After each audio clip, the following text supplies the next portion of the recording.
Oke, Assalamualaikum warahmatullahi wabarakatuh.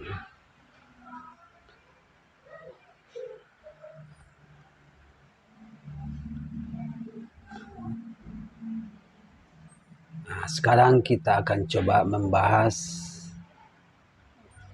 uh, dalam penggunaan Microsoft Excel, yaitu menggunakan pivot table.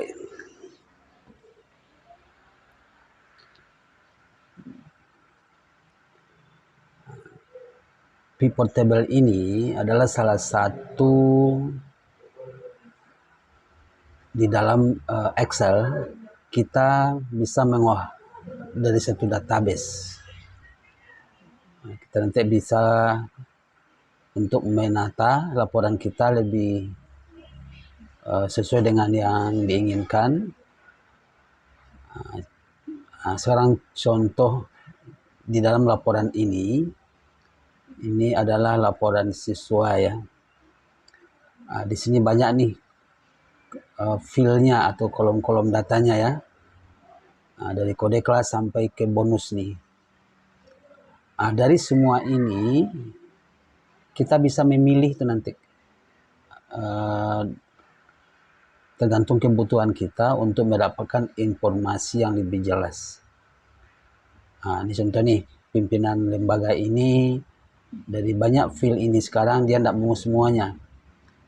Dia minta untuk laporan yang dikirim itu berdasarkan hanya nanti nomor BP siswanya, nama siswa, materi yang diambil apa, dan hari belajarnya hari apa, terus biaya per bulan berapa, diskon, dan total biaya. Jadi tidak semua ini yang dia minta. Maka untuk bisa kita mengelompokkan laporan ini, itulah peran nanti dari penggunaan pivot table itu. Maka nanti dengan pivot table kita akan bisa buat laporan seperti yang diminta tadi, tanpa susah ya dalam nanti membuat laporan yang akan kita kirim ke pimpinan. Oke ya. Sekarang kita ada database kita yang ini sekarang. Ini ada 29 record cuman ya, 29 data. Tadi permintaan tadi adalah nomor BP, nama, materi, hari belajar dengan biaya, diskonnya, dan total biaya. Oke, sekarang kita mulai ya, cara penggunaan pivot table-nya. Yang pertama kita blok data judulnya, jadi dari judul yang kita mulai akan kita butuhkan sampai data terakhirnya. Ya, data terakhir. Ini sekarang yang kita blok. Setelah itu untuk menggunakan pivot table-nya, ini ya, insert, ya, klik menu insert, pivot table. Di sini diminta nih, itu datanya yang apa yang akan dibuatkan nanti pivot table-nya. Di sini select a table or rank-nya, itu rank datanya apa aja. Tadi sudah kita blok awalnya sebelum kita memilih ini. Di sini sudah tertera nih, itu data yang akan kita pakai itu. Jadi di sini kita tidak perlu lagi melakukan karena sudah terblok semua yang kita butuhkan. Langsung aja oke. Inilah yang muncul berikut. Ya. Sebelah kanan ini itu adalah daftar-daftar file yang ada dalam laporan induk tadi. Ya, itu namanya file list, itu daftar datanya ya, tampilan datanya. Sebelah sini ini tempat penataan laporan yang akan kita buat nanti. Jadi di sini kita tadi bisa memilih apa data yang akan kita laporkan. Maka nanti hasilnya di sini akan kelihatan hasil laporannya. Tadi permintaan pimpinan adalah nomor BP, nama ya. Di sini ada nih. Ini ada nomor BP, nama. Berarti ini nanti Di sini akan kita pilih data-data yang akan kita tampilkan, yang akan kita butuhkan. Nanti di bawahnya ini ada row label dengan value ya.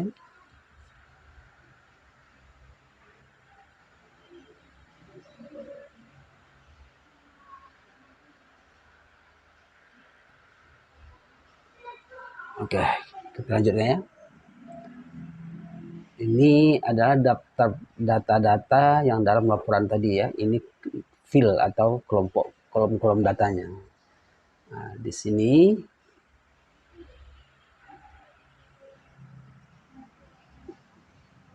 pertama di sini adalah row label ya. Row label yang kedua value.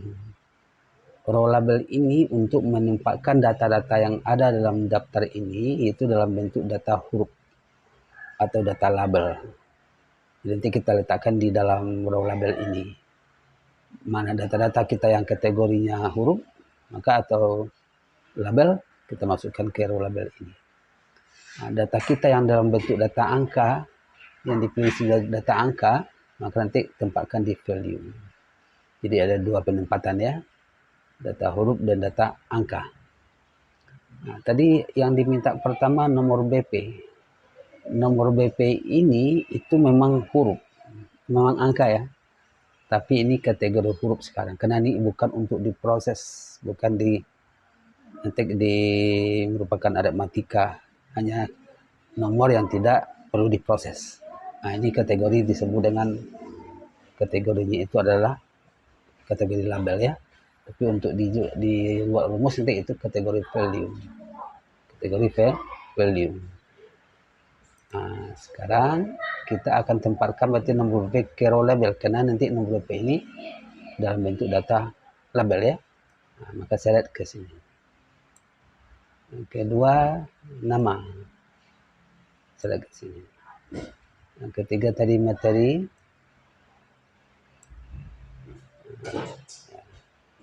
Yang berikut biaya per bulan. Nah, biaya per bulan ini itu adalah kategori value ini, angka ya, karena nanti untuk diproses.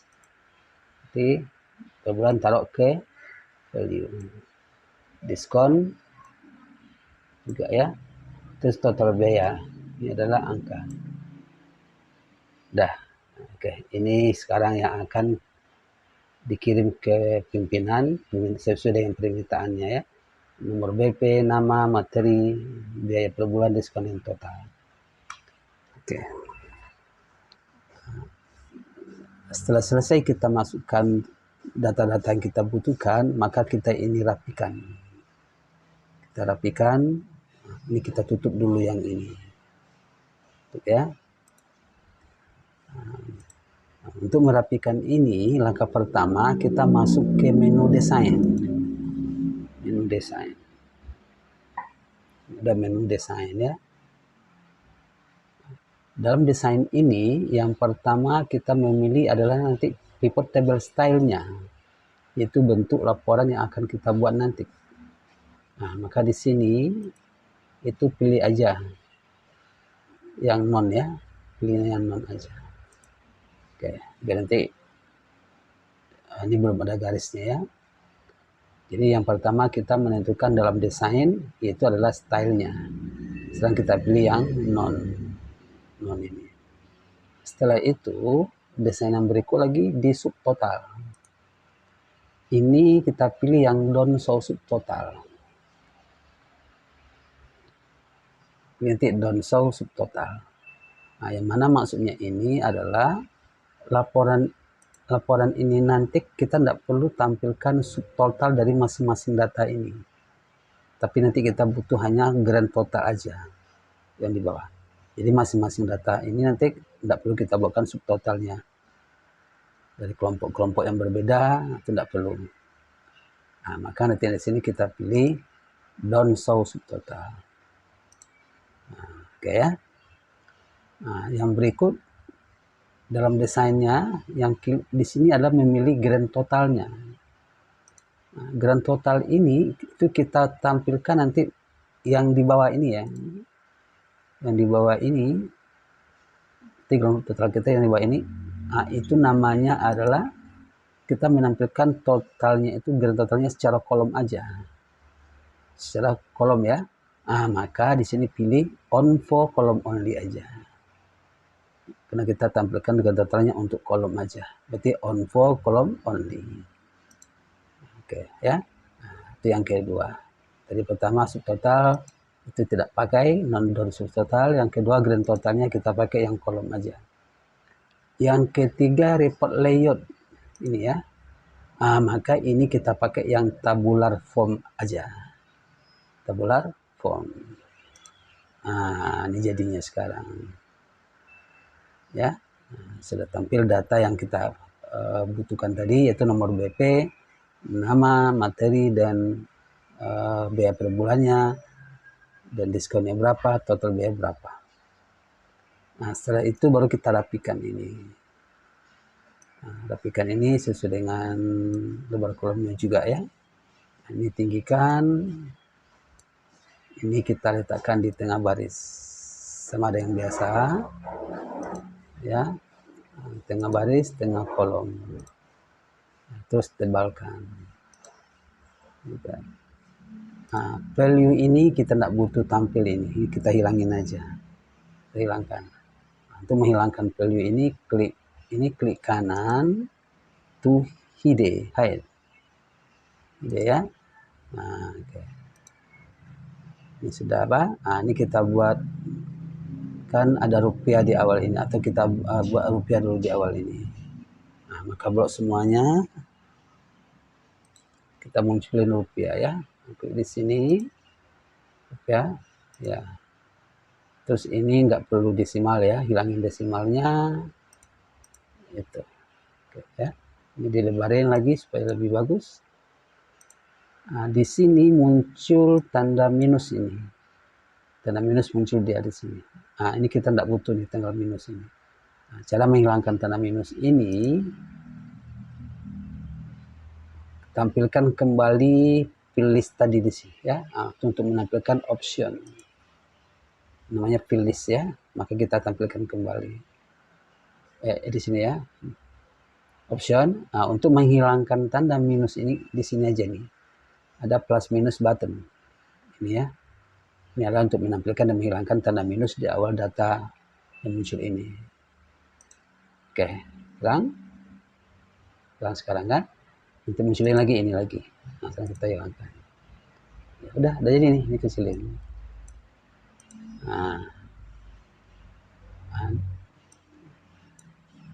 Baru kita buat judul laporan ini nanti.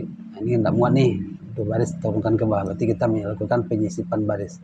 Boleh aja klik kanan, insert, enter row. Oke. Ini baru kita buat judul, apa judul laporan sekarang. Ini ya, ini daftar. Kita ambil aja ini.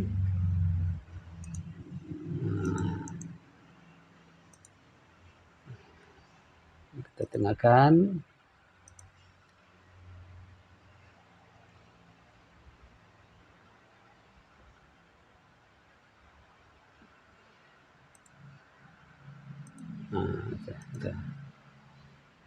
Udah jadi nih. Lalu kita buat garis ini supaya rapi nih. Garis. Oke.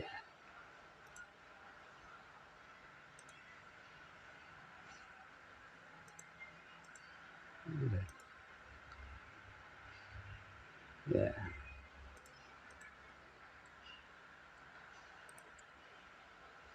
Jadi kita rapiin supaya bagus. 20 kita coba.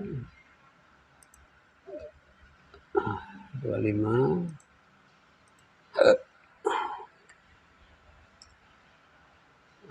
Ini kita rapikan ya. Ya. Oke. Udah nih jadi.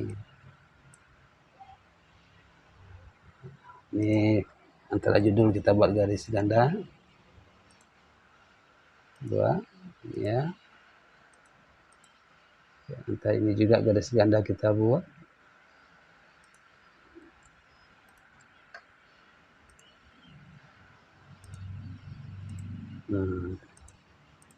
Merah. Nah, dari sekian banyak tadi data bisa kita memilih dengan mudah. Dengan mudah ya.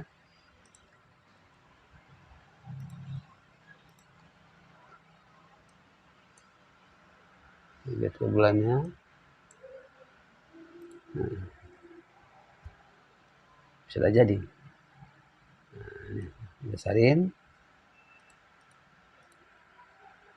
Nah, dari sekian banyak tadi data awalnya, nah, bisa kita bentuk dia seperti ini. Nah, inilah yang akan kita kirim ke nanti pimpinan. Karena dia tadi minta tidak semua data itu yang dikirim, hanya nomor BP, nama, materi, biaya per bulan, diskon dan total biaya. Nah, maka untuk membuat ini nanti dengan mudah, inilah fungsi dari pivot table.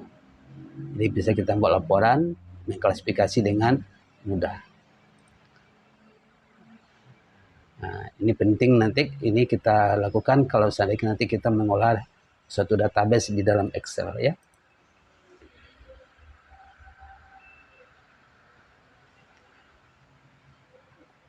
Oke. Nah, untuk pertemuan kita di dalam memahami pivot table cukup di sini aja dulu ya. Nanti besok kita kembangkan lagi ke pivot table yang berikutnya ya. Nanti kita bisa memfilter berdasarkan data yang kita mau. Ini kita baru memilih kelompok-kelompok pil-pil yang kita inginkan dari suatu database yang banyak pilnya, bisa kita memilih sesuai kebutuhan. Oke ya. Nah, semoga ini bisa bermanfaat untuk dalam pengolahan data kita dalam Excel. Itu data yang banyak ya. Oke deh. Assalamualaikum warahmatullahi wabarakatuh. Nah, kiranya materi ini bermanfaat bagi kita semua. Mohon jangan lupa di subscribe ya. Oke, terima kasih.